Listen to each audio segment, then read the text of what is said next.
another podcast by Body and Soil. I am Dr. Gundi Rhoades, and I would like to welcome my first ever guest on my show, which is Ria Jago. Ria is a community lawyer, and like every one of us, she eats food and she's concerned about her health, and what it does to us. So we will just have a kitchen table conversation from my home here in rural Australia. So let's talk today about gluten and the gut microbiome, because that's a pretty interesting subject nowadays. Everybody started talking about the gut microbiome, and every second person at least you talk to has got gluten intolerance. Do you know what this all means?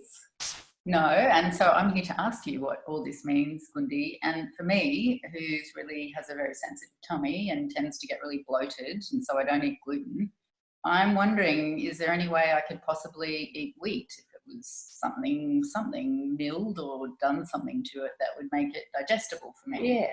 So maybe we'll start at the front, just at the beginning. So just as a background, again, I'm a veterinarian and I've been into healthy food and nutrition for over 30 years.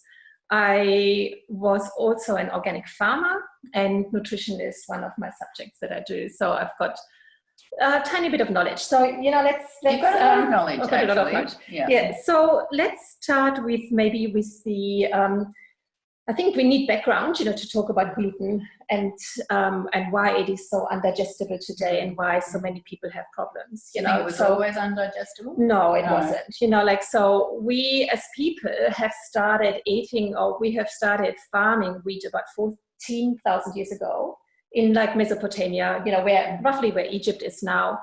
And so wheat actually domesticated us.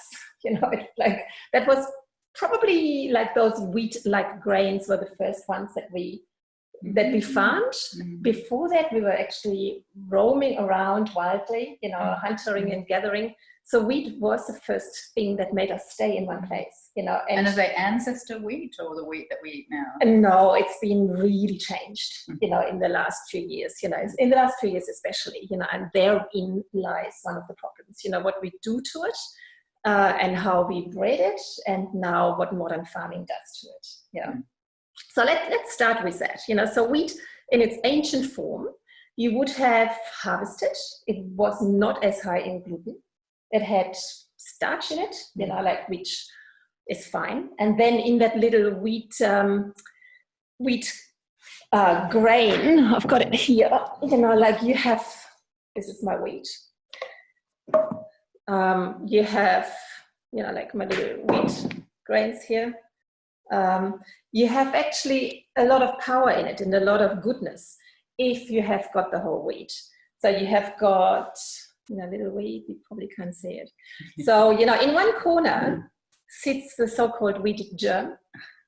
And that wheat germ, it's ready to explode. As soon as you put water on, it would start waking up and start to sprout. Or if you sow it in your garden, or if you're a farmer and you sow it in a field, it starts sprouting. So in its germ is all the genetic information, and you have got lots and lots of vitamins and minerals, which is a good thing. Yeah, so that's not a problem. You have magnesium, zinc, B1, B2, B3, B6, B12, lots of vitamin A, lots of vitamin E, iron, molybdenum, magnesium, we've had that. All the good minerals are stored in this. In the germ. In the germ, which is in that little kernel. Yeah. It's not the husk, is it? Because I always thought the germ was just the husk. No. And the husk is what we call bran. Ah, yeah, right. Yeah. Okay. Yep. So bran is actually, it's good stuff, but it's made out of cellulose. You can't digest bran. Yeah. It's like a fiber. It's fiber. Right. And really hard fiber. Right. Yeah. So when you buy a bread that is whole meal, you will have fiber, that husk, and you will have the gluten and starch middle. What you don't have is the germ. So because you don't have the germ, you don't have the goodness. So even like a whole meal still doesn't have the germ? No. What happened to the germ? Chucked away. thrown away. Why? Why? Because that's a lot of minerals and vitamins that have been thrown away. Exactly. One thing that's also in the germ is actually the essential fatty acids, that are so good for you. So it's oil, wheat germ oil. You might have heard about that. Yeah. So wheat germ oil, which is really super healthy. Yeah. And it's in with vitamin E, which you might have heard is an antioxidant. Yes, I have heard. So it stabilizes your wheat germ oil. But I only have heard because you told me that. And so maybe the listeners, maybe they'd like to know a bit more about that. Yeah, vitamin E is anti-cancer, antioxidant number 1. Yeah. And so is selenium, which is also in the little wheat germ. Yeah. Now, in the processing of wheat, the producer, the flour makers, the flour mill chucks it away. We've only done that for the last 100 years or so, since the industrial agriculture. They throw out the best part? It's the best part, because it becomes rancid. So you can't store it.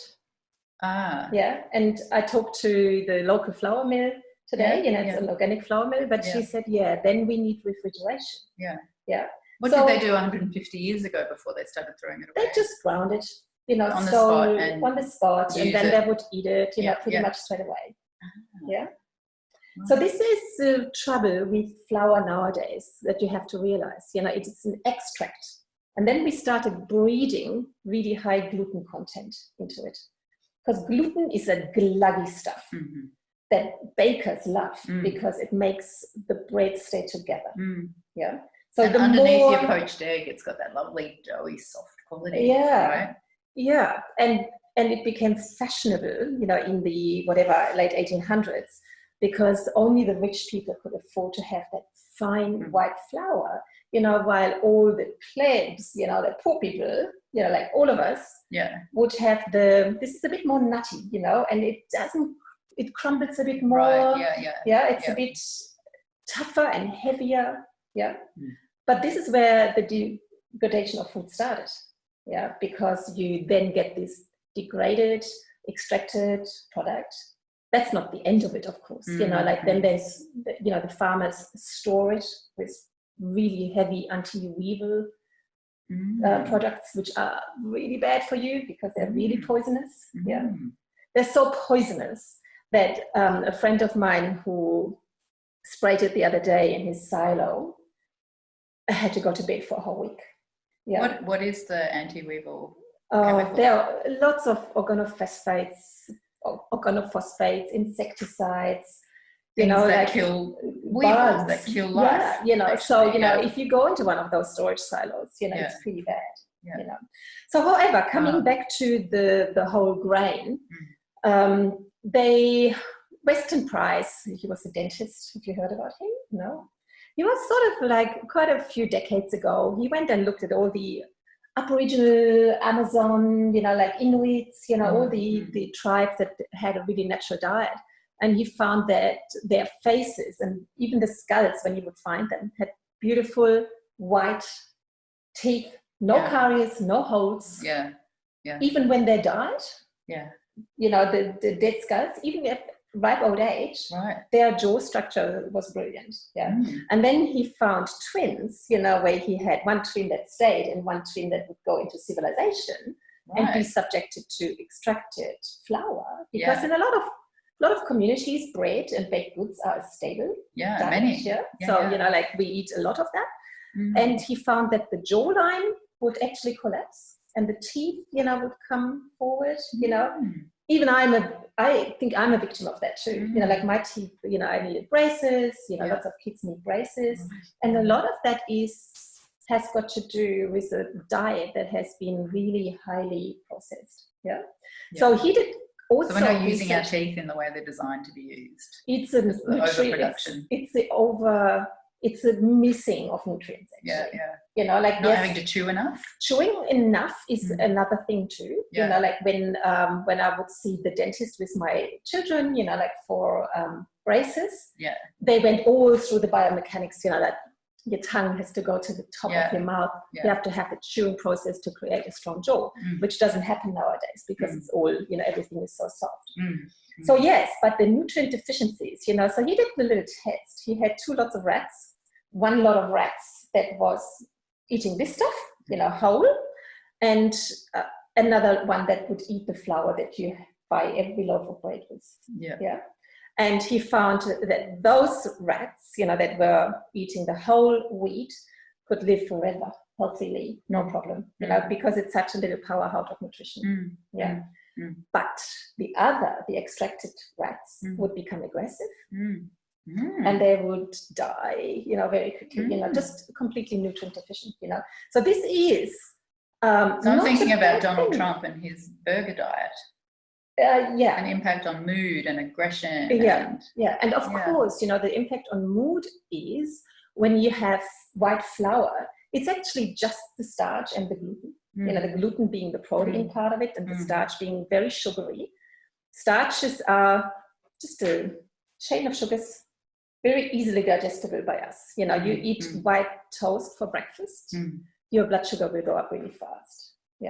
And then your body will create insulin to get rid of that sugar and put it in your cells. And because there was so much sugar, you need so much insulin. So then your insulin just takes all the sugar, puts it in your cells. But your brain needs the blood to have sugar in it. If the insulin grab all the sugar, put it in the cells, your brain would say, I am hungry, or I'm even under-sugared. That's what happens, by the way. That's what happens to nearly every school child nowadays. They have, let it be a cereal breakfast with 40% sugar in it. Very high sugar. Very high sugar. Cocoa Pops, really starchy, really sugar on top or honey on top. And then goes into their brain and they're like, yay! Half an hour later, or an hour later maybe, their sugar will, that's when they're at school, and they want to concentrate and they are under-sugared. And the body is hungry and then it wants more. So that happens like with the burger that you eat, the white fluffy buns, cakes, biscuits, like breakfast cereals, anything made with flour, pasta even, all of those starchy things, potatoes also, they've got a bit more fiber, but so that's how the mood swings are. If anybody watched that Sugar film by Damon Gameau, like he put on a lot of weight when he just ate normal food, with a lot of sugar in it, and his moods were terrible, that he could really feel the difference, So a summary for this bit is wheat itself, like any grain, was a powerhouse of health. But then we destroyed it, we extracted it. And when you look over there in the background. Do you want me to get up and demonstrate? Actually that would be great. So for podcasters, I have got a flour mill that I had for 30 years that my mum got me when I was a student. And I have made nearly every baked good since then with my own wheat flour, or rye sometimes, depending on what I have. Actually, that's a porridge oat thing. That's different. We can talk about that later. Oh, but I like this. So I've got 2 little machines in my house. One is bring it over. One is a flour mill. You can see it in the background actually quite nicely. So it's not connected to electricity, but you can put the wheat in the top, and then you press a button, and you can choose how fine or how rough it is. So if I want to buy this wheat, what am I asking for? Just whole wheat. Whole wheat. Yeah. Does that have the germ? Yeah. It has the germ? Yeah. And will it last in the cupboard with the germ, or does it become rancid? No, not at all. It becomes rancid once milled. Yeah, because rancid is oxidation. Right. And in there, that's where nature is so brilliant, because it's got its own little, shell. Wheat can be stored for a long time, but once you grind it, in a flour mill in your own, or like I do, or if you buy it, then all the good vitamins in there become oxidized, very quickly, and then they lose a lot of their goodness. So what I have done always, is have this, birthday cakes. I put it in my gravy. And Gundi has been offering to make me pancakes with her milled flour, and I'm secretly going, I don't want your milled flour, I'm gluten intolerant. And she's been, so I'm actually understanding something for the first time today, that we've actually, has been in our kind of field, in our friendship, that you're offering me this because it's got germ in it, and when it's milled, that's all present in the food that you're offering me, which is amazing. With it, all the magnesium and zinc, all of those minerals. All those things that I'm supplementing with because I can't get it from my diet. So this is the craziness about the food system nowadays. Like we extract the flour to make it last. Because it's more profits if it lasts longer. That's right. It's easier for industry to store it, mass produce it. Nat Woods, from Woods Flour Mill said today, it's really hard. I need cold storage otherwise, Right. So there it is, but saying she needs that cold storage if she mills it on the spot because of the germ becoming rancid. Wow. Yeah. And what did you suggest to her this morning about how to get around that? I think you suggested something, didn't you? Well, I suggested with this podcast, I will create your market. So then you can actually just, sell wheat in its form, and then with instructions to freeze. You can just store it like this. Weevils are a problem, so put it in the freezer or the fridge against weevils. But the fats in here are really stable. They will last for a long time. But when you do then make your own flour out of it, then you could either put water over it overnight. Water keeps out the oxygen. And then by tomorrow morning, you have got a really nicely soaked, make a breakfast cereal out of that. Or you make it into gravy, into pancakes, into your apple cake, straight away. It was really funny when my kids were little and I would be the strange one, that would have organic, wholemeal, real true whole meal, apple cake instead of a white sugary one, with Ninja Turtles on top, But I tell you what, all the kids really loved it. They just, birthday party, You made ninja cakes with whole grain flour. But I didn't put the ninjas on it. It was just a really rough cake because I'm not such a good cook, it was just apple cake, the apples sticking out and, no sugary Ninja Turtles. And the kids still loved it. Because it tastes beautiful. And it's got all your love in it. And it's got all the goodness. And that you have actually produced a cake that is good for you. So, talking about gluten intolerance. So what is it? Let's go there. And why do so many people have it? Is it real? Yes, absolutely. You bloat. I really do. So everyone, I bloat. She bloats. Well, I think a lot of us do bloat, and there is certainly a lot of people that go to Europe, to France and to Italy actually don't bloat, and they're not gluten intolerant there. So there's something what we have done with Australian or American wheat, we grew the gluten content so much, and gluten is the thing that sticks the cake together. So the bakers love it. Your gut doesn't love it though. And as I said, it is extracted also. So in the germ, when I talk about B vitamins, B vitamins are actually there to help you digest the flour.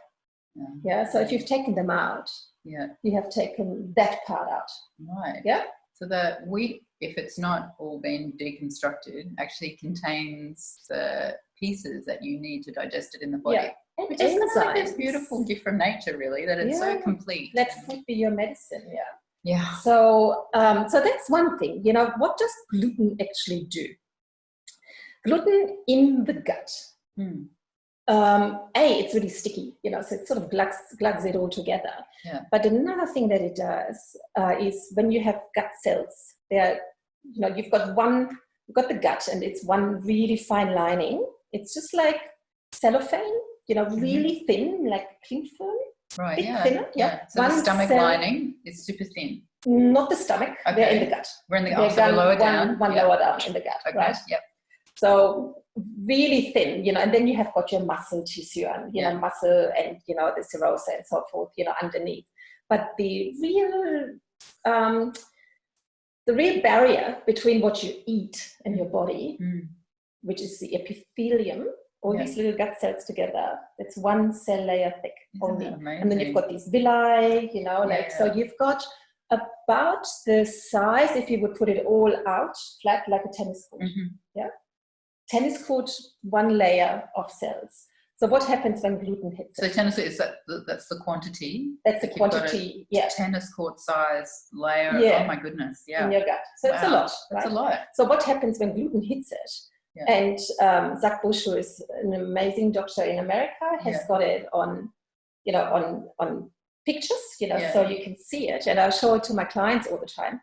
So when you have the gut cells together, these epithelial cells together, they are together by something called a tight junction.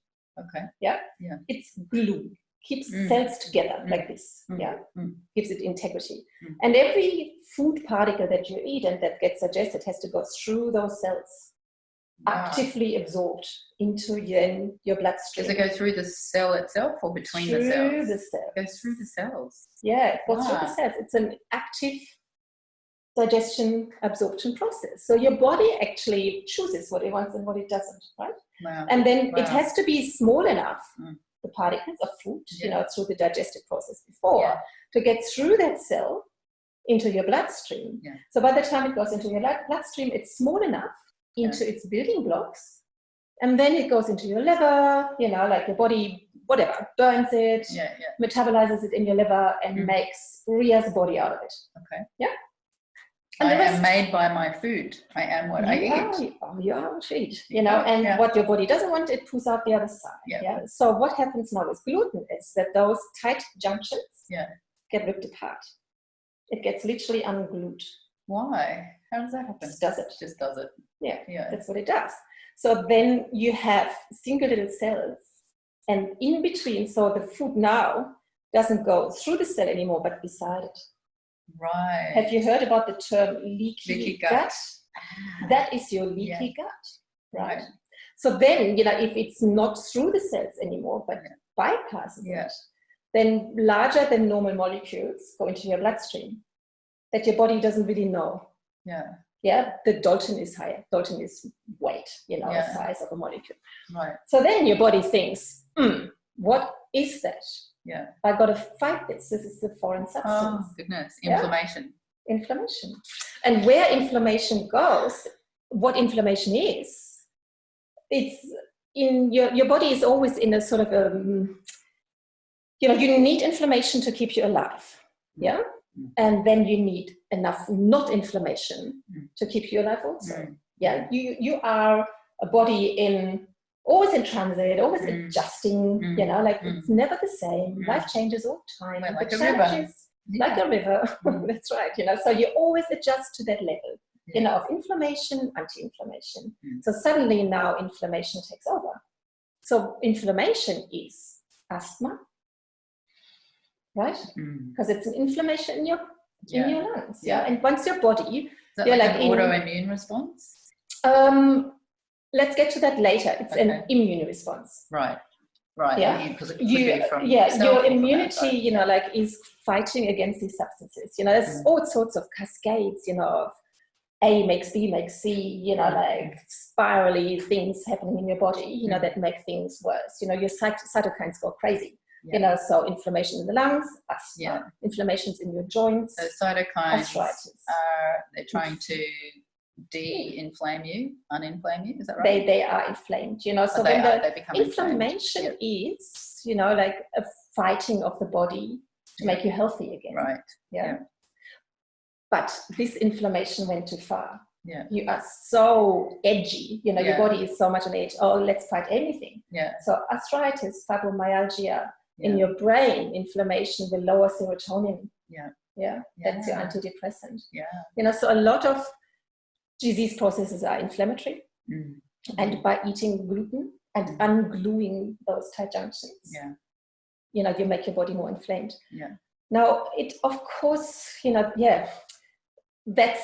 gluten is nearly in everything that you eat nowadays. Like I'm a veterinarian, so what I do when I get an allergic dog, so lots of dogs have got allergies against whatever. Grass, house dust mites, the cat next door, food particles, and once you realize that dog food is about 60% carbohydrates, full of gluten, the industry is now responding to it by making grain-free, ones, but so far, because it's cheap, wheat is cheap. So, they would fill it up with wheat, just dead carbohydrates. And then, we see a lot of allergic dogs. And wheat grown in soil that has lost its luster. And that's the next bit that we're gonna talk about. We don't have that much time left, but we probably will touch on it. So you can see that, extraction of wheat, which creates nutrient deficiencies, the gluten, which rips your gut cells apart and creates a leaky gut, which makes you inflamed. So all these little dogs with allergies, I take them off grain, and I put them on meat and vegetables. And eat. And you see an improvement in the animals when you change their diet? Definitely. They might still be allergic against grass, for example, because grass is naturally itchy. But overall, their body just really improves, Can you think of an animal that you treated recently that improved? Oh, daily, yes, all the time. Like Coco, one of my clients, she's a boxer, and whenever she eats wheat, her ears flare up. So, like her ears get really inflamed. If you are a dog owner, have a look at your dog's ears, but half an hour after a diet, a commercial biscuit, let's say, you can sometimes, if your dog reacts, you will have the red ears on the inside, right, on the inside of the ear. And then the ear scratch. And then ear infections come in, the yeasts come in, and rashes and irritation. Now, to come to another subject now, because you mentioned the soil. Another substance that does the same as gluten is Roundup. Have you heard about Roundup? Same as gluten. I certainly have heard of Roundup. When you say it's the same as gluten, what's that? It also rips the tight junctions apart. Oh my goodness. And that is not widely known.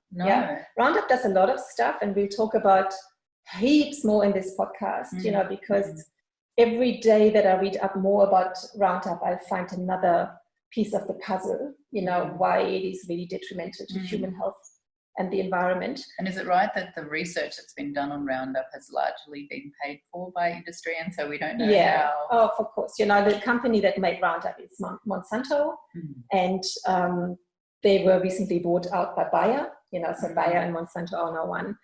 Roundup that's a commercial name, and the active ingredient in it is glyphosate.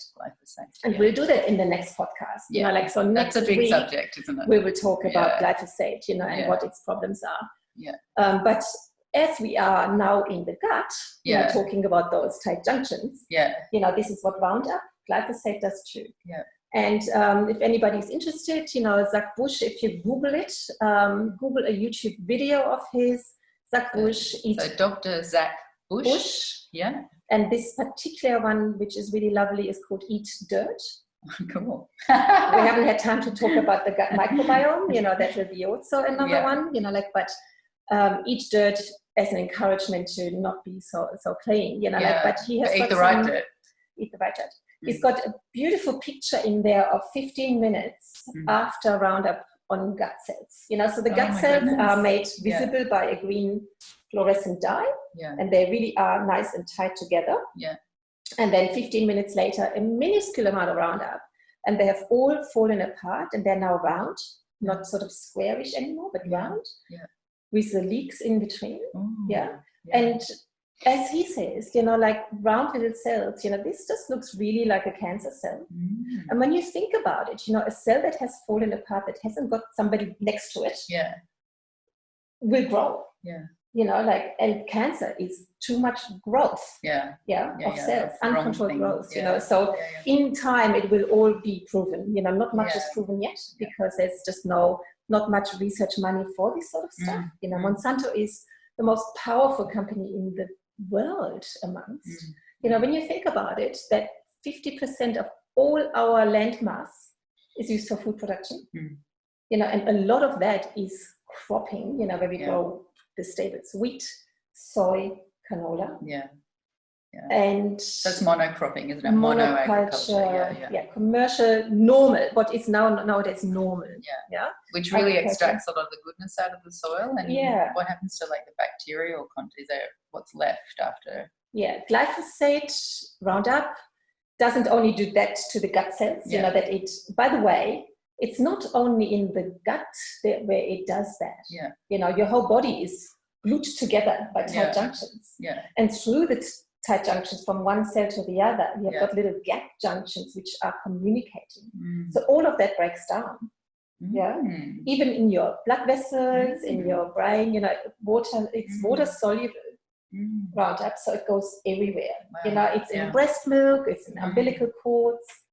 It's, you know, like it's everywhere, breaking down, you know, and that probably is one of the reasons, unproven, you know, I have to say, not yet, you know, but it will, you know, why we have such a cancer epidemic.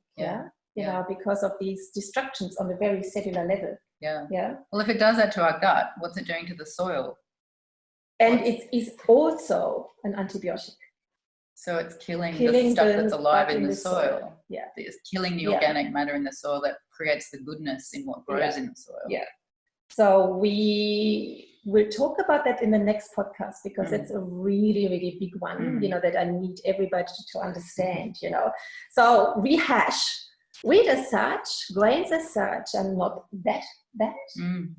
But, you know, what you are eating nowadays, if it's not organic, or biodynamic, which biodynamic is organic on steroids, it's better. You know, like it's organic on organic steroids. Because it's got energetics in it as well, you know. But if you buy normal wheat, normal flour, every flour that you buy, every baked good, every pasta, it will have been grown with chemicals on dead soil. Chemical is probably Roundup. So with every bite you eat, you will eat Roundup, which is an antibiotic, which will kill your gut bacteria, which will be another podcast, you know, about the goodness of gut bacteria and why we need them and why they are so central. So you're eating Roundup with your daily bread. And then it has that impact on your gut bacteria. And it rips the gut apart, makes you inflamed for all sorts of things. So as a summary, one could say, just don't eat it. I will not eat normal bread. You know, like, but nobody knows about it. You know, like. But you do you make your own bread? I make my own with my little flour mill. You know, like, and then it's got all the goodness. I make my own sourdough. And because that sounds like, is making your own sourdough bread, is that difficult? Because I heard you say before, actually, you don't think you're that great at cook, but, you know, you make bread, you make your own bread, you make sourdough, like that's, you know. It's a habit. I'm not a good cook. You know, like I keep food pretty simple. You know, I'm a veterinarian and I am really busy, you know, so it's got to be doable. And I haven't got the headspace, you know, all the time to really go into. She actually is a good cook. It's just simple food, which is great. But it's nothing, you know, like it's the ingredients. It's simple. The ingredients are there, that's right. you know, like, and then you can make it. So if you have a sourdough starter culture, you know, which you can buy, you know, and you need rye flour, all I actually do is I grind my rye flour and then I mix it, you know, like bit of wheat, bit of rye, depending on how dark I want it. And then I put that culture in it. It's like a yogurt culture, you know, and you wait about 12 hours and it starts to really. It's alive. It's alive, you know. I put a teaspoon of yeast in it too. And then I put as much water in that it becomes like a thick slurry. Because I'm also too lazy to sit there and knead a dough for half an hour, you know, to make it really nice. You know, and then it still comes out dry, you know. So what I did is fiddle with it, you know, and I just put water in it. I thought it's dry, so I need moisture. So put water in, like filtered water, good water. And don't take chlorinated water because you kill the sourdough. And then make it into a slurry, put it in the bread maker. Bingo. Press the button. Done. And you have got a bread that is really healthy for you. Well, so that makes me want to run out and buy a mill. Yeah, they are available on the internet. What am I asking for? A flour mill? A flour mill, home flour mill? I had mine for 30 years and it's still going. We're not doing product endorsements, by the way. No, but you can just Google them, flour mills. And then and then you buy yourself organic flour. So organic means pesticides, like Roundup, insecticides that kill insects, they're not allowed. They're not allowed. You can, if it's organic, it'll be fine. So you can trust that, that if it says organic, you can trust it's grown without pesticides. This means I could potentially be having pancakes on a Sunday with everyone else. You could. So my last student that I had, Elsa, she had lactose and gluten intolerance since she was a child.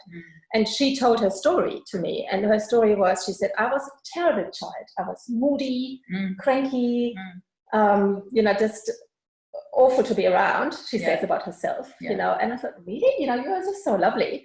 And she said, and then her mum changed her diet and went gluten-free and lactose-free.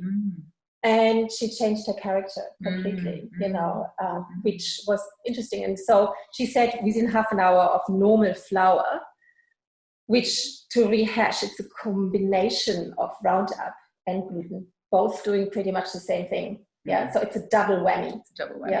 So I said, okay, let's challenge you, So I made her my pancakes and she did have no reaction. Wow. No bloating, no tummy ache. And she would normally have tummy ache, really bad tummy ache after that. You've never made me pancakes. I think it might be time.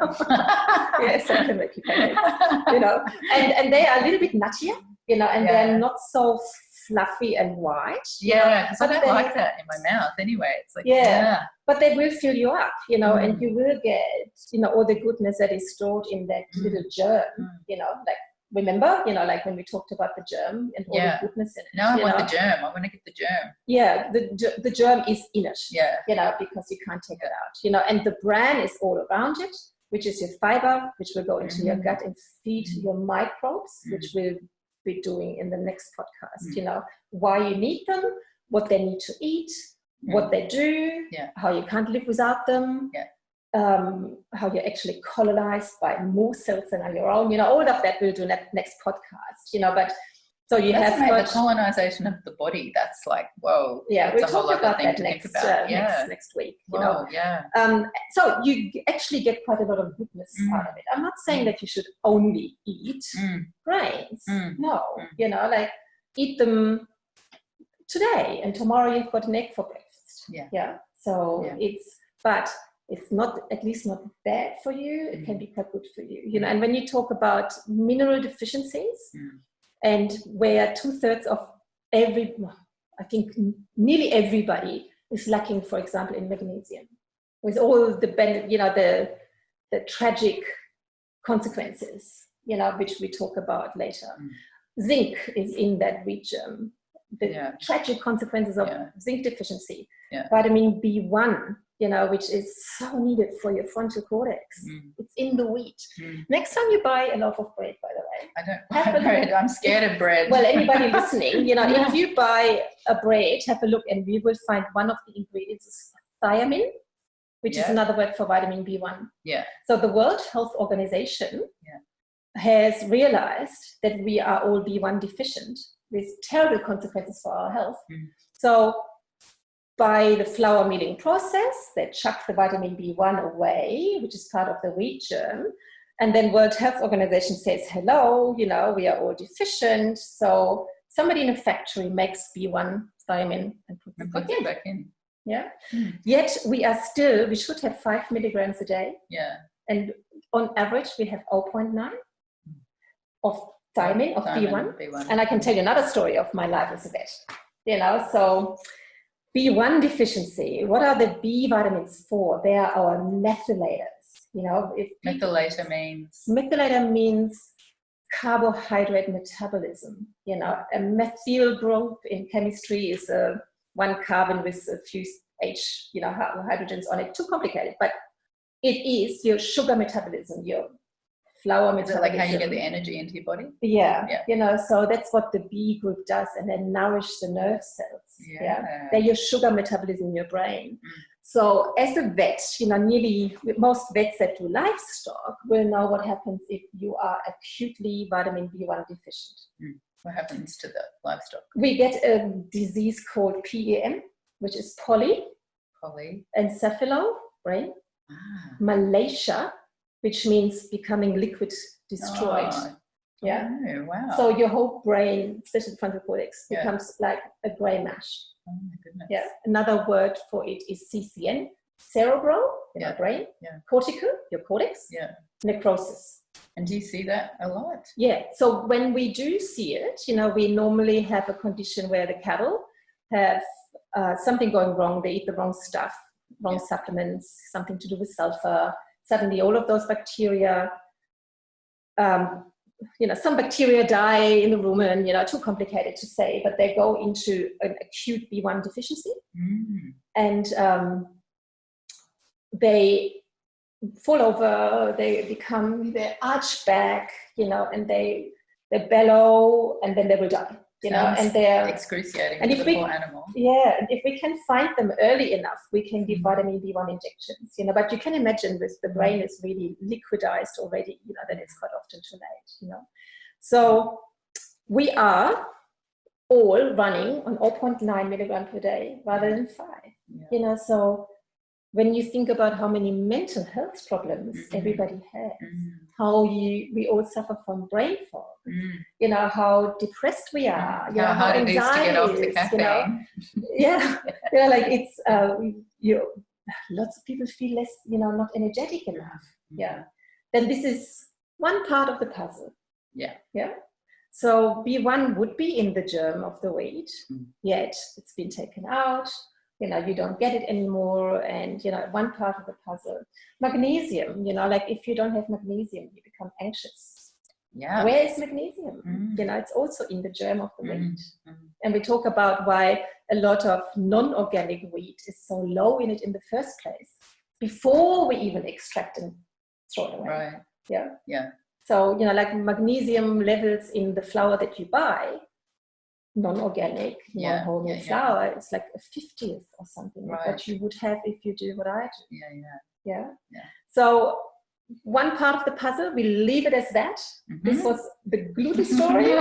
And love to Elsa out there, you know, Elsa, my student that didn't react to my pancakes. So thank you, Ria. Thank you. Pancakes for afternoon tea. Pancakes for afternoon tea. Goodbye until next week.